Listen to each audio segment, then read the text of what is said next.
नमस्कार दोस्तों। संसद का मानसून सत्र चल रहा है 1 अगस्त से। 1 अगस्त से मानसून सत्र चल रहा है। ऐसे में चर्चा इस बात की हो रही है कि किसी भी संसद सदस्य को ज्यादा समय मिलता है, किसी को कम बोलने का अधिकार मिलता है। ये क्यों मिलता है? क्या इसका कोई नियम है या मनमानी? ये शब्द चर्चा में क्यों आ गया? चर्चा में इसलिए आया है कि एक सांसद हैं श्री मनोज कुमार झा, जो आरजेडी के सांसद हैं बिहार से। उन्हें उपराष्ट्रपति हरिवंश नारायण सिंह के द्वारा उनका नाम पुकारा जाता है श्री मनोज कुमार झा 5 मिनट। तब उनके द्वारा कहा जाता है कि समय तो ऐसा दिया गया जैसे लग रहा है कि कोई व्यक्ति अगर मृत्यु के अंतिम शैया पर है तो उसे अपनी अंतिम इच्छा पूछी जा रही है कि आप मतलब मरना चाह रहे हैं तो आखिरी शब्द में क्या बोलना चाहते हैं। तब इसलिए ये चर्चा में आ गया। तो आइए इस वीडियो में जानेंगे कि किसी भी संसद सदस्य को अधिक समय मिलता है, किसी को कम समय मिलता है बोलने का। क्या इसका कोई नियम है या मनमानी ढंग से, या इसका तय करते हैं कौन? लोकसभा स्पीकर या राज्यसभा स्पीकर के द्वारा ही किया जाता है। तो इसलिए आइए समझते हैं इसे। पिछले सप्ताह जो बजट सत्र पर बहस चल रही थी, तो लोकसभा में नेता प्रतिपक्ष और कांग्रेस के सांसद राहुल गांधी ने 45 मिनट भाषण दिया था। इनके द्वारा 45 मिनट तक भाषण दिया गया था। जवाब में पूर्व केंद्रीय मंत्री अनुराग ठाकुर, जो कि इस समय बीजेपी के सांसद है, उनके द्वारा 40 मिनट भाषण दिया गया। अनुराग ठाकुर के द्वारा 40 मिनट भाषण दिया गया। मनोज झा की तरह ही आपके सांसद हैं संजय सिंह, आप आम आदमी पार्टी के सांसद है संजय सिंह। इन्हें 7 मिनट दिया गया। 7 मिनट का समय दिया गया। संसद में कई पार्टियों को ऐसे नेता हैं जिन्हें बोलने के लिए 5 से 10 मिनट का ही समय दिया जाता है। 5 से मात्र 10 मिनट का ही समय दिया जाता है। तो ऐसा क्यों? क्या इसका कोई खास नियम है या फिर मनमाने ढंग से? अगर तय करता है तो इसे कौन तय करता है? आइए समझेंगे आज इस वीडियो में पूरे डिटेल से। संसद में किसी विषय पर कितनी देर चर्चा होगी, यह तय कौन करता है?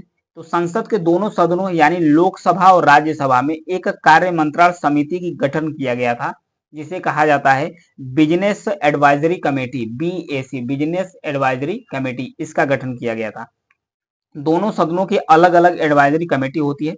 लोकसभा में स्पीकर और राज्यसभा में जो राज्य सभापति होते हैं, जो राज्य में सभापति होते हैं, इन समितियों की जो बिजनेस एडवाइजरी कमेटी है, इसकी अध्यक्षता किया जाता है उनके द्वारा।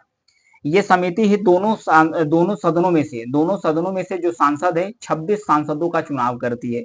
26 सांसदों का चुनाव करती है, जिसमें से जो 15 सांसद होते हैं वो लोकसभा से होते हैं, और उसके बाद जो 11 सांसद होते हैं वो राज्यसभा से होते हैं। टोटल सदस्यों की संख्या होती है 26। बिजनेस एडवाइजरी कमेटी की सदस्यों की संख्या होती है। सदन में जो पार्टी की संख्या बल है उसके आधार पर सदस्यों का चुनाव होता है। एक खास बात यह भी है कि इस कमेटी का कोई भी मेंबर मंत्री नहीं बन सकता। जो भी बिजनेस एडवाइजरी कमेटी का सदस्य है वो मंत्री नहीं बन सकता। ये इसकी खास बात है कि इसका कोई भी सदस्य मंत्री नहीं बन सकता। अगर वो मंत्री बनता है तो तुरंत उसे सदस्यता से, बीएससी की सदस्यता से बर्खास्त कर दिया जाता है। इसका कार्यकाल तो कोई तय नहीं किया जाता। जब कमेटी में जगह खाली होती है तो नए सदस्यों की नियुक्ति तुरंत कर दी जाती है। कमेटी जो भी फैसला लेती है उसे सभी मानते हैं। आमतौर पर संसद के हर सत्र के शुरुआत में एडवाइजरी कमेटी की बैठक होती है। इसके सुझाव और सिफारिश पर ही सरकारी विधेयकों और दूसरे कामकाज के लिए समय जो होता है वो अलॉट कर दिया जाता है। समय को आवंटित उसी समय कर दिया जाता है।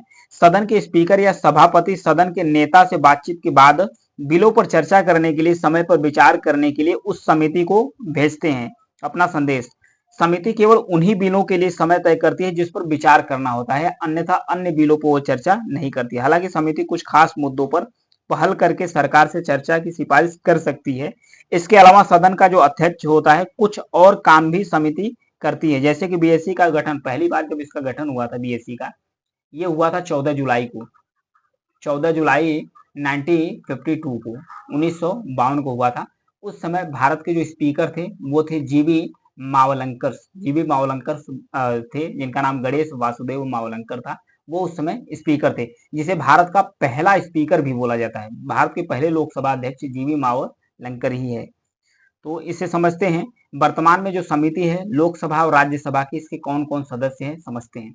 जो लोकसभा में बीएससी कमेटी है यानी बिजनेस एडवाइजरी कमेटी है, कार्य मंत्रणा समिति, ओम बिरला इसके अध्यक्ष हैं जो बीजेपी पार्टी से, सुदीप बंडोपाध्याय टीएमसी से हैं इनके सदस्य, अरविंद सावंत है शिवसेना से सदस्य हैं, डॉक्टर संजय जायसवाल बीजेपी से हैं, दिलेश्वर कमौत जेडीयू से हैं, भर्तृहरि महताब महताब बीजेपी से हैं, थिरु दयानिधि मारन डीएमके पार्टी से हैं, बैजयंत पांडा बीजेपी से हैं, कोडिकुन्नील सुरेश कांग्रेस से हैं, अनुराग सिंह ठाकुर बीजेपी से हैं, लालजी वर्मा एसपी से हैं, पी पी चौधरी बीजेपी से हैं, श्री कृष्ण देवरायलु टीडीपी से हैं, फिर डॉक्टर निशिकांत दुबे बीजेपी से हैं, गौरव गोगोई कांग्रेस से हैं। इस समय वर्तमान जो लोकसभा अध्यक्ष की जो बीएससी है उसकी कमेटी है, दोनों के लिए अलग अलग कमेटियां होती है।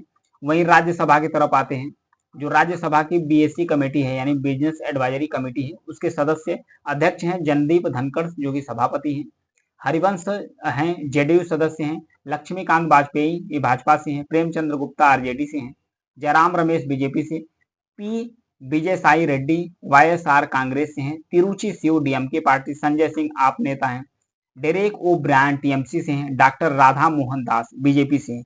ये तो हो गए इनके सदस्य। अब अगले सवाल की तरफ चलते हैं। सदन में किसी विषय पर चर्चा करने के लिए समय तय करने की कमेटी की शुरुआत कैसे हुई, इसकी शुरुआत के बारे में जानते हैं। शुरुआत इसकी हुई है, जैसा कि मैंने बताया कि जो गणेश वासुदेव मावलंकर है लोकसभा के पहले अध्यक्ष थे, उन्होंने ही सुझाव दिया था सदन को कि सदन का काम सही तरीके से चले, सदन का जो काम है सही तरीके से कार्य करे, सही तरीके से चले, इसके कार्यवाही में कोई बाधा नहीं होनी चाहिए। इसके लिए एक कमेटी के लिए उन्होंने कहा कि एक कमेटी गठित कर देनी चाहिए। 28 मार्च का समय था, 28 मार्च 1951 यानी 1951 को उन्होंने सदन के नेता को एक पत्र लिखा। उसके बाद उन्होंने कहा कि आर्थिक मामलों को छोड़कर दूसरे मामलों को तय करने के लिए कोई प्रक्रिया नहीं है। इसके चलते कई बार सदन के अंदर बहस होती है, कोई सदस्य समय अधिक ले लेता है, कोई कम ले लेता है, इसको लेकर बहस होती है। संसद में जो सुचारू कार्य है वो नहीं हो पाते हैं। इसके लिए कमेटी होनी चाहिए और कमेटी जो रिकमेंड करेगी, समय अलॉट करेगी हर पार्टी को, वो पार्टी अपने समय में से अपने सदस्यों को धीरे धीरे आवंटित कर लेंगे। तो इसके लिए जो संसद सदस्य हैं तो इसका एक मानक तय किया गया है कि किस आधार पर किस पार्टी को कितना समय मिलेगा। किसी विषय के लिए समय तय करने के लिए जो बीएससी होती है, बिजनेस एडवाइजरी कमेटी होती है, ये पार्टी का जो स्ट्रेंथ होता है उसके आधार पर तय करती है किसी पार्टी को कितना टाइम मिलेगा। जिस पार्टी के पास सदस्यों की संख्या जितना अधिक होगी उसे उतना ही अधिक समय मिलेगा, जिसके पास सबसे कम होगी उसे सबसे कम समय मिलेगा। इस प्रकार से तय होता है। तो आइए एक उदाहरण के द्वारा समझते हैं। जैसे कि मान लीजिए 60 मिनट का समय है, जो बीएससी है ये 60 मिनट का समय तय की, तो इस पार्टियों में कैसे होगा। जैसे मान लेते हैं बीजेपी में परसेंटेज आपको है कितने सदस्यों की संख्या 44.20% है बीजेपी के सदस्य, बीजेपी के सदस्यों की संख्या। वहीं कांग्रेस की बात किया जाए, सीट की बात किया जाए तो सीट है 240।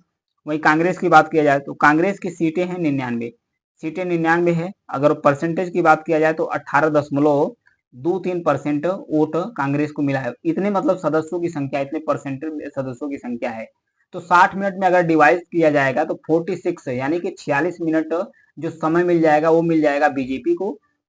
वही जो कांग्रेस है, कांग्रेस को समय कितना मिलेगा, मात्र 19 मिनट समय मिलेगा। यानी जो संख्या बल है उसके आधार पर तय करता है। कौन सांसद कितनी देर बोलेगा ये कौन तय करता है। जो बिजनेस एडवाइजरी कमेटी है इससे इसके सलाह के द्वारा स्पीकर पार्टियों के लिए जो समय है समय तय कर देते हैं। मतलब कि जो पार्टी के अध्यक्ष होते हैं उनको समय दे दिया जाता है कि आपकी पार्टी को इतना समय मिला है। उसके बाद उनसे पूछ लिया जाता है कि आपका कौन सा सदस्य कितने समय तक बोलेगा, कौन सा सदस्य कितने समय तक बोलेगा। वो जो पार्टी का अध्यक्ष होता है वो स्पीकर के पास पहुंचा देता है। उस अनुसार जो समय होता है वो अलॉट कर दिया जाता है, समय अलॉट कर दिया जाता है कि किसको कितना बोलने का मौका दिया जाना चाहिए। तो ये होता है कि किस आधार पर ये तय करते हैं। हालांकि एक और भी कंडीशन होती है। एक और कंडीशन क्या होती है, जैसे कि जो लोकसभा स्पीकर्स होते हैं, लोकसभा जो स्पीकर्स होते हैं उनके पास एक विवेकाधिकार का पावर होता है, एक विवेकाधिकार का पावर दिया गया है। कोई भी सदस्य, जैसे कि निर्दल सदस्य हैं, ये पप्पू यादव हैं जो निर्दल सदस्य हैं बिहार से, ये एक महत्वपूर्ण मुद्दे पर बोल रहे थे, जेनरिक दवाओं को लेकर, जेनरिक मेडिसिन पर ये बोल रहे थे। तो इनका समय 3 मिनट का मिला था, तो 3 मिनट पे इनके समय जब बोल रहे थे तो समय से अधिक बोलने का अधिकार स्पीकर के द्वारा रखा है। स्पीकर का विवेकाधिकार है कि वो समय किसी भी सदस्य को महत्वपूर्ण मुद्दे पर वो बढ़ा और घटा सकता है, बढ़ा सकता है, समय को बढ़ा सकता है महत्वपूर्ण मुद्दे पर। तो ऐसे स्पीकर का विवेकाधिकार भी काम करता है कि किसी भी सदस्य को कैसे बढ़ाया जा सकता है।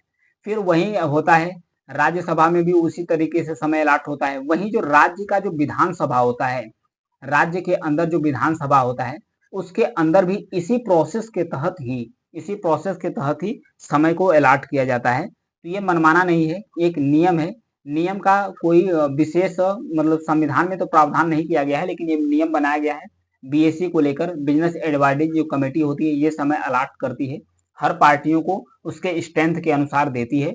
और जो स्पीकर्स होते हैं, स्पीकर वो अपना समय अपने विवेकाधिकार मतलब कुछ कम मतलब बढ़ा सकते हैं, समय को कुछ अपने हिसाब से बढ़ा सकते हैं। इस प्रकार से तय होता है, तो मनमानी नहीं है, ये नियम है। नियम के अनुसार ही कोई सदस्य 45 मिनट बोल लेता है तो कोई 5 मिनट ही बोल लेता है। ये है रूल रेगुलेशन। इसके बारे में बीएससी के बारे में समझे। ये था न्यूज एनालिसिस। Thank you.